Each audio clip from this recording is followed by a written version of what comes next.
crianças, tudo bem com vocês? Olá, papai, olá, mamãe, olá, vovó, olá, vovô, olá, família. Eu sou a professora Edila Leal, do 4º ano, e hoje nós vamos estudar mais uma vez língua portuguesa. Isso mesmo, vamos estudar português. Então, vamos verificar qual será o nosso conteúdo de hoje? Vamos lá? Aula 28. E o nosso eixo, leitura. O nosso conteúdo, noções de parágrafo, padrão, o que é, partes, ideia núcleo, desenvolvimento da ideia núcleo e conclusão. Habilidades que nós teremos que trabalhar hoje. Identificar a ideia principal de parágrafos. Muito bem. Agora eu pergunto de você, já está com o seu ambiente organizado? Sua cadeira, sua mesinha, seu lápis e sua caneta, seu caderno? Muito bem. Então agora vamos para a nossa hora de estudar. Vamos lá?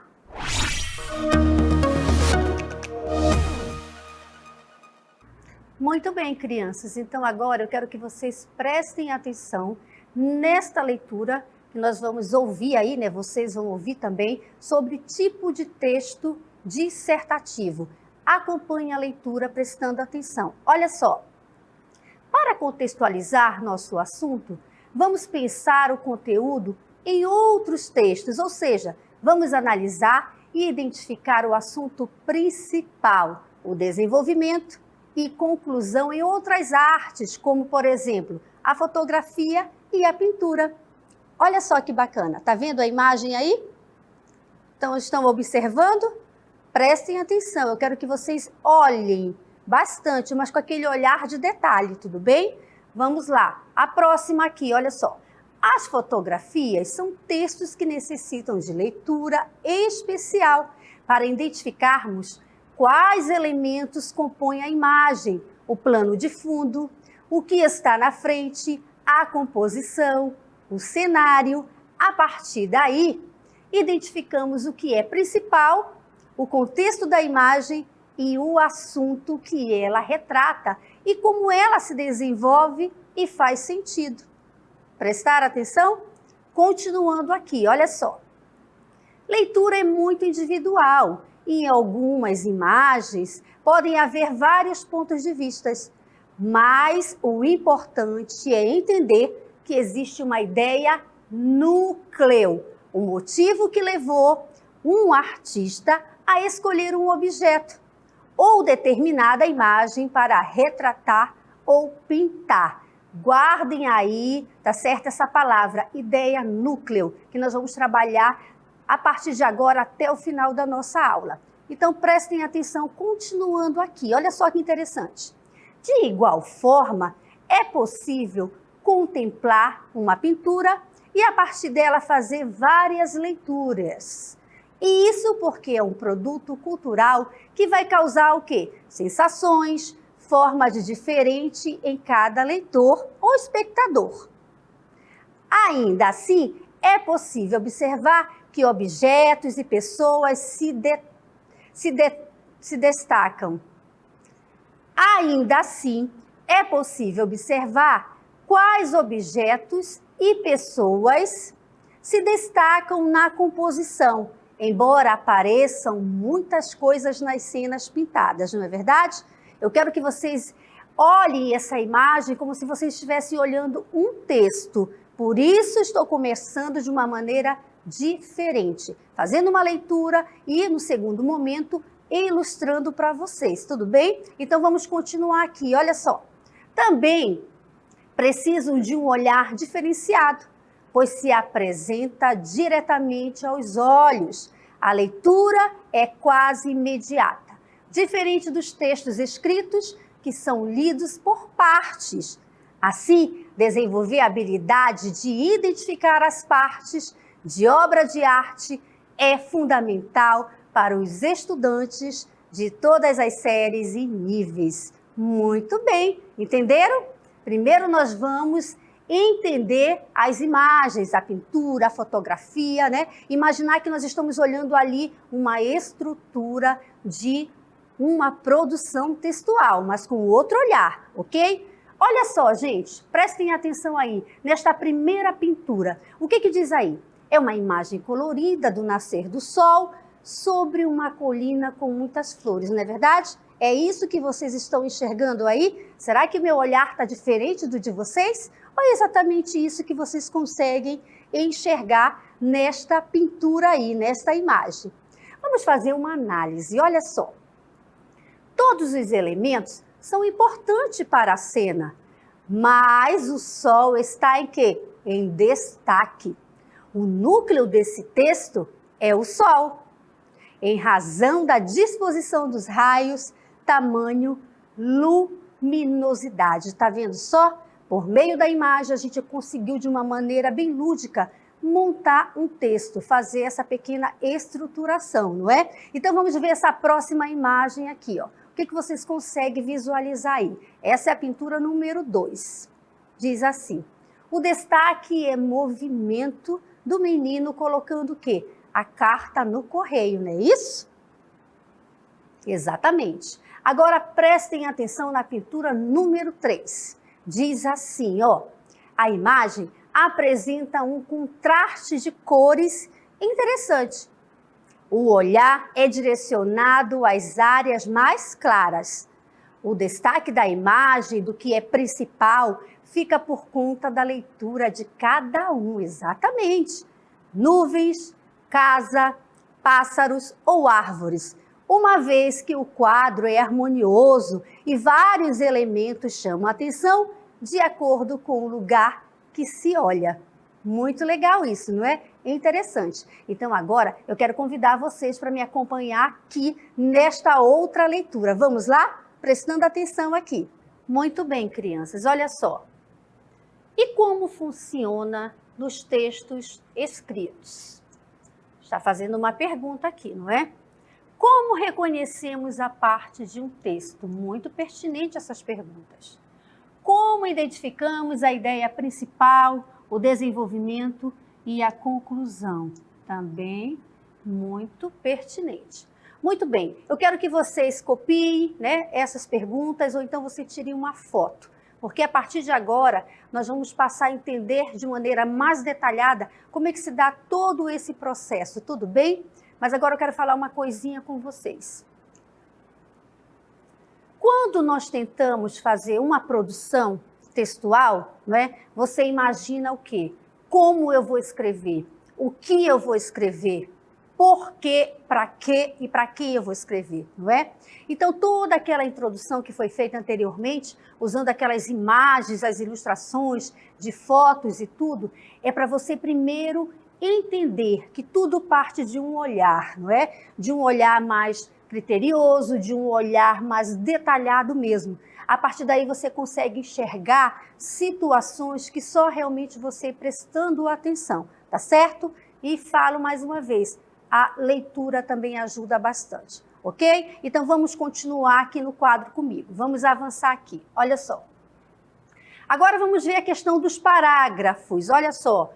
Muito importante, porque ele, né, que vai estruturar todo o meu texto. Primeiro eu tenho que saber construir esse meu parágrafo, construir de uma maneira, né, onde tem a presença da coesão, da coerência, enfim, aquelas regras que nós trabalhamos em aulas anteriores. Então vamos à leitura. Assim como as imagens retratam alguma mensagem para quem está analisando, os textos escritos transmitem uma mensagem principal. Comunicam o quê? Uma ideia núcleo, né? A nossa ideia principal, que é a nossa ideia núcleo. Muito bem? Vamos lá, vamos avançar aqui. O núcleo do texto é a ideia que expressa uma síntese do conteúdo geral em torno do qual se desenvolve o quê? O parágrafo. A partir de uma ideia principal, ó, lembre-se, ideia núcleo é a nossa ideia principal, ok? A partir de uma ideia principal, o autor escreve o texto com o objetivo único de abordar aquele assunto escolhido. Por isso eu reforço e vou falar mais uma vez para vocês. Eu preciso ter conhecimento da minha escolha, não é? Eu tenho que conhecer o meu assunto para que eu possa abordá-lo, tudo bem? Vamos avançar aqui. E finalmente conclui. É o que conhecemos como parágrafo padrão. Exatamente. Então, vocês perceberam que para eu desenvolver o meu parágrafo padrão, eu tenho toda uma sequência lógica, não é? Não é verdade? Tem toda aí uma intenção, não é verdade? Tudo direitinho para que eu não me confunda e eu não vou misturar o meu parágrafo com o meu desenvolvimento. Lembre-se, isso é estrutura. Introdução, desenvolvimento e conclusão, isso é estrutura de um texto. Nós estamos falando nesse momento aqui do nosso parágrafo padrão, a nossa ideia núcleo, ou seja, a minha ideia principal. Tudo bem? Então vamos avançar mais um pouquinho aqui. Quero mostrar para vocês agora um texto, né? Um texto muito bem estruturado, um texto com a presença do nosso parágrafo padrão, um texto, né, com toda a estrutura de uma produção textual, né, de um texto dissertativo, ou seja, introdução, desenvolvimento, conclusão, não é? Falando de uma linguagem bem simples, com começo, meio e fim. Tudo bem até aí? Então vamos aqui prestar atenção neste texto que eu trouxe aqui para vocês. Olha só. Esse é o nome do nosso texto. Venenosa e peçonhenta. Olha só, acompanhe a leitura. Bem distante do Brasil, em alguns países da Ásia, existe uma espécie de serpente que é ao mesmo tempo peçonhenta e venenosa. Seu nome científico é Rhabdophis tigrinus, mas pode chamá-la de cobra-tigre asiática. Ela tem dentes especiais no fundo da boca, com os quais injeta em suas presas as toxinas produzidas em glândulas na cabeça. Mas existe algo mais. Quando incomodada, essa serpente costuma levantar a cabeça e mostrar a região da nuca. Esse comportamento é estranho, pois uma bicada ou mordida na cabeça da cobra por outros bichos pode ser fatal. Então, por que deixar a cabeça exposta ao predador? Será que ela é tão corajosa assim? Eu quero que vocês percebam que todo esse texto, ele teve um início, ele teve um meio e ele teve um fim. Ele teve um parágrafo padrão. Talvez nesse momento você não consiga identificar, mas eu quero que você comece a prestar atenção nesta leitura, aonde eu vou apresentar mais lá na frente, tudo bem? Tudo detalhado e separadamente. Perfeito, então vamos continuar aqui. Agora sim, eu quero que vocês observem aí, não é? É o mesmo texto, com a mesma estrutura, agora com alguns detalhes, né? Aqui está sinalizado com cores diferentes, correto? Cores diferentes, tá vendo aqui? Então vamos lá, vamos começar a fazer uma análise, para você entender, não é? Aonde eu comecei o meu parágrafo padrão, não é? Aonde eu comecei a minha introdução, aonde eu comecei a desenvolver e aonde eu fechei o meu texto, né, professora? Aonde foi que eu cheguei nas conclusões, ou seja, as minhas considerações finais, ok? Então, tire uma foto se você não quiser ou não puder copiar. O texto é o mesmo, crianças. Olha lá. Venenosa e peçonhenta. Bem distante do Brasil, em alguns países da Ásia, existe uma espécie de serpente que é, ao mesmo tempo, peçonhenta e venenosa.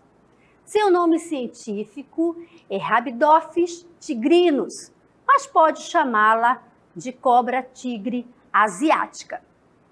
Ela tem dentes especiais no fundo da boca, com os quais injeta em suas presas as toxinas produzidas em glândulas na cabeça. Mas existe algo mais. Quando incomodada, essa serpente costuma levantar a cabeça e mostrar a região da nuca.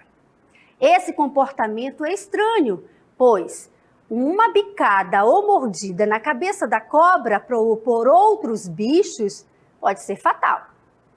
Então, por que deixar a cabeça exposta ao predador? Será que ela é tão corajosa assim? Agora, olha só. Vocês devem aí, né, estar se perguntando aí em casa, mas professora, por que a senhora usou 3 cores?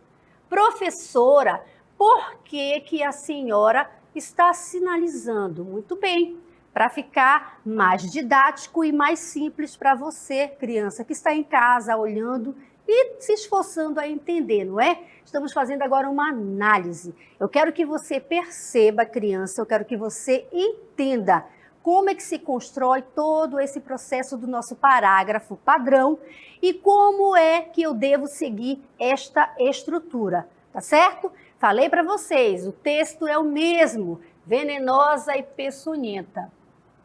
Essa cor verde, ó, nós fizemos aí o quê? Né, o nosso primeiro parágrafo da nossa introdução, aonde nós encontramos aí o quê? A nossa frase núcleo, não é? O nosso tópico frasal, que é a nossa informação principal, não é verdade? O que eu tenho aí de tão importante, professora Edila? Estamos falando exatamente do quê? Ora, muito simples, crianças, não é? Está falando da serpente, não é verdade? Que ela, ao mesmo tempo, é peçonhenta e venenosa. Quer dizer, aos pouquinhos, né, você foi dizendo o motivo pelo qual você está se referindo a esta serpente. Você colocou algumas características dela ali, não é verdade? Peçonhenta e venenosa, tem o seu nome científico, não é? Porém, ela pode ser chamada de cobra-tigre asiática. Ponto. Esse parágrafo já foi, ok? Agora, professora, eu preciso ir para onde? Para o meu desenvolvimento, não é verdade? Agora, nesta parte, a gente vai começar a fazer o quê?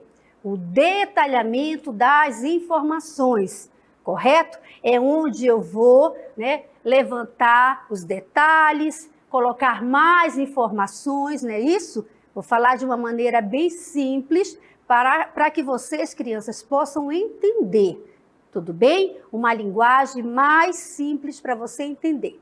Agora, no desenvolvimento, eu vou fazer o meu detalhamento sobre o assunto, sobre o título que foi escolhido aqui. Quer ver só? Olha só. A cobra, correto? A serpente. Ela tem dentes especiais no fundo da boca, com os quais injeta suas presas, as toxinas produzidas em glândulas na cabeça. Mas existe algo mais. Quando incomodada, essa serpente costuma levantar a cabeça e mostrar a região da nuca. Esse comportamento é estranho, pois uma bicada ou uma mordida na cabeça da cobra por outros bichos pode ser fatal. Então, por que deixar a cabeça exposta ao predador? Será que ela é tão corajosa assim? Perceberam? Nesta parte, crianças, olha quantos parágrafos eu tive. Né? Aqui neste texto, eu tive um parágrafo, depois eu tive outro parágrafo, né? Vamos chamar de ponto seguido aí para vocês. E aqui também eu tive outro, correto? Professora, por que você não colocou um ponto parágrafo mesmo e sim um ponto seguido? Olha só, tem algumas regras. Quando eu estou falando ainda do mesmo assunto, não é? A regra diz que eu posso seguir, ou seja, eu uso o meu ponto seguido. Tudo bem? Se eu fosse mudar de um assunto, né, ainda que fosse o mesmo, mas se eu fosse levantar outra situação, eu poderia fazer um ponto parágrafo. Então, por isso o texto ele está aí, né, nessa sequência, né, sequencial, no ponto seguido. Professora, onde foi que nós fechamos aí esse texto sobre venenosa e peçonhenta? Aqui, crianças. Deixaram o quê? 2 perguntas, não é? Ficaram 2 perguntas. Então, por que deixar a cabeça exposta ao predador? Será que ela é tão corajosa assim? Ou seja, Esse texto ele pode ser desenvolvido muito além do que isso, não é? Até porque foram deixados aí 2 questionamentos, 2 perguntas. Mas o que eu quero que vocês entendam? Que todo parágrafo, né, padrão, a nossa frase núcleo, não é? Tem todo um sentido, não é de qualquer jeito que você vai fazer, ok? Vamos aqui avançar um pouquinho. Olha só, em tamanho maior para você enxergar bem. O mesmo texto, crianças, a mesma coisa. Vamos lá? Venenosa e peçonhenta. Bem distante do Brasil, em alguns países da Ásia, existe uma espécie de serpente que é, ao mesmo tempo, peçonhenta e venenosa. Seu nome científico é Rabidophis tigrinus, mas pode chamá-la de cobra tigre asiática. Olha lá, né? Toda no verde, como eu falei para você, não é? O que quer dizer aí? Que ela está toda no verdinho. Lembra que a gente comentou? Não é? Você consegue enxergar? Você consegue ver? Já conseguiu identificar? Não é? Por isso que eu sinalizei. Cada uma cor, né, representa, não é verdade? O significado, não é? Será que é a minha introdução? Será que é o meu desenvolvimento? Será que é a minha conclusão? Vamos ver lá adiante, tá bom? Prestem atenção. Vamos avançar aqui, ó. Ela tem dentes especiais no fundo da boca, com os quais injeta em suas presas as toxinas produzidas em glândulas na cabeça. Mas existe algo mais. Quando incomodada, essa serpente costuma levantar a cabeça e mostrar a região da nuca. Esse comportamento é estranho, pois uma bicada ou uma mordida na cabeça da cobra por outros bichos pode ser fatal. Não é verdade? Está na corzinha azul aí, não é? Vão guardando essas cores aí. Olha lá, avançando aqui. Então, por que deixar a cabeça exposta ao predador? Será que ela é tão corajosa assim? Não é? Muito bem. Então, agora vamos fazer o fechamento dessa nossa análise, né, do texto. Eu quero que vocês observem, na cor verde é a nossa ideia principal. Na cor azul é o nosso desenvolvimento. E na cor vermelha é o fechamento, ou seja, é a nossa conclusão. Tudo bem? Então, agora eu quero convidar todos vocês para exercitar um pouquinho mais tudo que nós acabamos de estudar aqui, tá certo? Então vamos para o momento exercitando, vamos lá?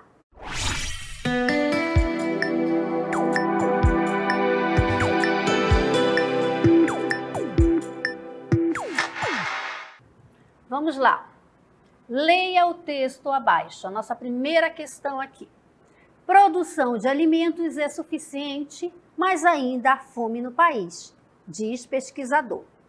A produção nacional de alimentos é suficiente para os mais de 204 milhões de brasileiros, mas a desigualdade de renda e o desperdício ainda fazem com que 7,2 milhões de pessoas sejam afetadas pelo problema da fome no país. Revela estudo conduzido pelo professor Danilo Rolim Dias de Aguiar, pesquisador do Departamento de Economia do campus Sorocaba da Universidade Federal de São Carlos. Muito bem, vamos agora verificar aqui, ó, como é que vai ser o nosso comando da atividade. Primeiro, o trecho da reportagem tem como ideia principal, letra A, a desigualdade social no Brasil. Letra B, a produção de alimentos e a fome. Letra C, o desperdício de dinheiro. Letra D, a economia dos brasileiros. Muito bem, prestem atenção. Vamos para nosso segundo texto agora. Por que o bocejo é contagioso? Porque ele é contagioso. A culpa é dos neurônios espelho. Essas células gravam a forma de como nos comportamos em determinadas situações e irão basear nossas ações futuras nos comportamentos passados. Quando choramos, por exemplo, essas células entram em ação para determinar como iremos chorar novamente. Ao vermos alguém bocejando, os neurônios espelho desencadeiam um ato reflexo que não controlamos e dão início ao bocejo. Até podemos tentar pará-lo, mas ele vai começar sem que queiramos. Muito bem, agora vamos ver aqui o comando desta atividade com relação ao texto do bocejo. Olha só, o trecho deste texto tem como ideia principal, letra A, o desencadeamento dos neurônios espelho, letra B, as ações futuras nos comportamentos passados, letra C, o motivo de o bocejo ser contagioso, letra D, o não controle de um ato reflexo. Muito bem. Então, olha só, aí tem 2 textos, né, que nós fizemos a leitura e nós vamos deixar alguns minutinhos para que você possa fazer a leitura novamente e resolver essas questões. Tenho certeza que vocês vão acertar, ok? Daqui a pouquinho eu volto para a gente fazer a correção.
Muito bem. Agora vamos lá ver quem realmente acertou? Vamos lá prestar atenção aqui?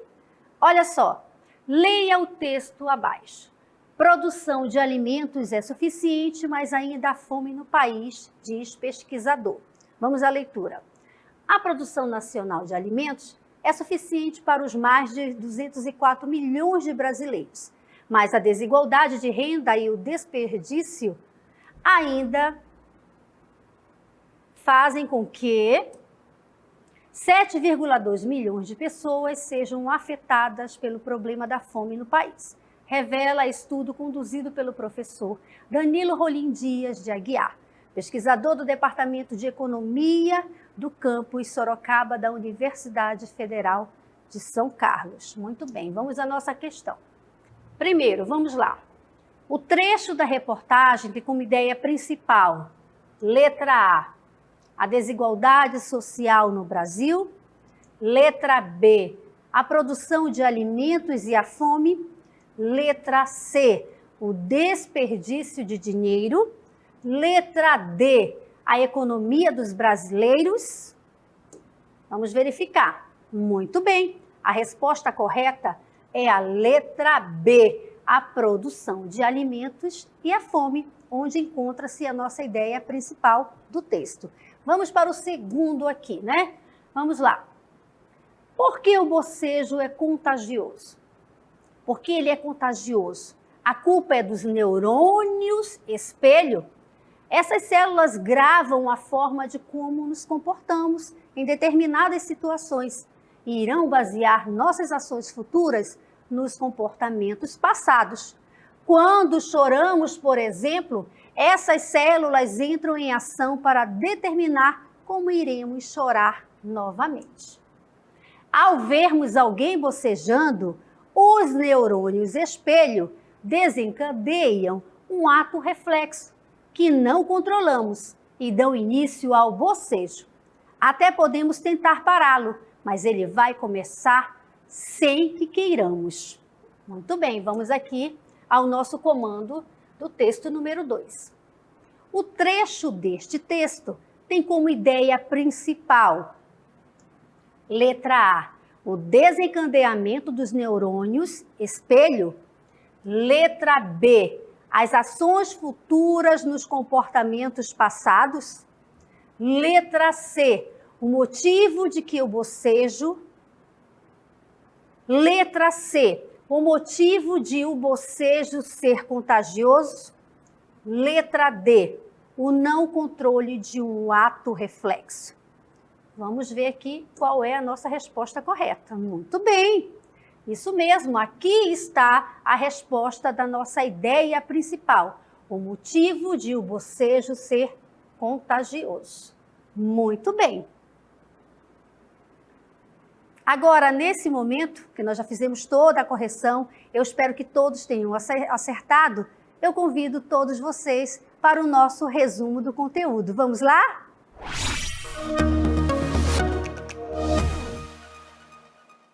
Muito bem, crianças. Então, agora vamos prestar aqui atenção no nosso resumo do conteúdo. Aqui vocês vão perceber que tem um esquema muito interessante que vai ajudar a vocês entenderem melhor todo esse processo que nós estudamos. Olha só, os parágrafos. Um parágrafo, para ser considerado padrão, ele tem o quê? Um formato. Está aqui o formato, a nossa estrutura. Olha aqui no nosso esquema. Introdução, número 1. O que é isso? Encontra-se a nossa ideia núcleo. E no número 2, o nosso desenvolvimento. E aqui nós temos a nossa conclusão, não é verdade? O que é, professor, essa introdução? Ora, gente, na introdução encontra-se a ideia núcleo, é o núcleo do texto, ou seja, a ideia que expressa uma síntese do conteúdo geral em torno do que se desenvolve o parágrafo. E no desenvolvimento, que é o número 2? Muito bem, o desenvolvimento, a partir de uma ideia principal, o autor escreve o texto com o objetivo único de abordar aquele assunto escolhido. Isso mesmo. E para fecharmos, não é? É o número 3, a nossa conclusão. Que momento é esse? Ora, é o momento de fechar as nossas ideias. É o momento de terminar, não é? É isso. Espero que vocês tenham entendido, não é? E agora eu quero convidar vocês para as nossas considerações finais. Vamos lá?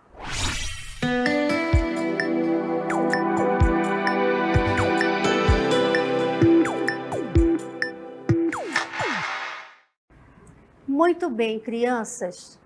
Muito bem, família, queridos professores. Eu espero verdadeiramente que vocês tenham gostado da nossa aula, não é? Uma aula que é produzida e preparada com muito carinho, tá certo? Então, eu quero deixar aqui as minhas considerações finais para você, criança, para vocês, família. A pandemia ainda não acabou.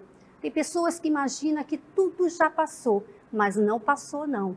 Então, neste momento, eu peço que você, papai, mamãe, família, continue com as recomendações da OMS, tá certo? O que é isso, professora Edila? Continue usando máscara ao sair, quando for trabalhar, quando for passear. Criança, use máscara também. Você não precisa ir para a casa do vizinho estudar. Estude em casa, ou pela TV, ou pelo seu celular. Sabe por quê? Você, toda semana, criança, recebe os conteúdos na sua casa. Nós estamos aqui trabalhando para vocês, para que vocês tenham uma continuação no processo ensino-aprendizagem, exatamente para que você possa continuar estudando. Então, nós, enquanto equipe aqui, estamos trabalhando para levar os conteúdos, né, da nossa proposta pedagógica para todos vocês, tá certo? Então, uma dica importante, papai, mamãe, família. Estudar, às vezes, cansa um pouquinho, não é? Mas é normal. O que eu quero que você, a partir de hoje, não é? Venha a fazer com a sua família, com a sua criança. Papai e mamãe, crie um ambiente propício para o seu filho estudar. Aí você vai dizer, ai, professora, mas na minha casa não tem espaço. Não tem problema. Quando você quer estudar, quando você quer realmente ajudar o seu filho, você cria esse espaço. Que espaço é esse, professora? Uma pequena mesa, uma pequena cadeira, um pouquinho de silêncio, para que ele possa acompanhar as nossas aulas do projeto Aula em Casa, porque dessa maneira a sua criança vai se desenvolver com muita qualidade, vai se desenvolver com muita qualidade. Sabe por quê, gente? Estudar não é fácil. Peço que você, papai e mamãe, ajude seu filho, pegue um livrinho, leia para ele um pouquinho sobre de fábulas, leia contos para eles, leia poesia, porque isso vai ajudar em todo o processo da construção de uma redação e de uma produção textual, que foi o que nós estudamos hoje, que nós aprendemos. Tudo bem? Então, espero que você siga essas dicas e eu aguardo vocês na próxima aula, ok? Um beijo no coração e tchau, tchau!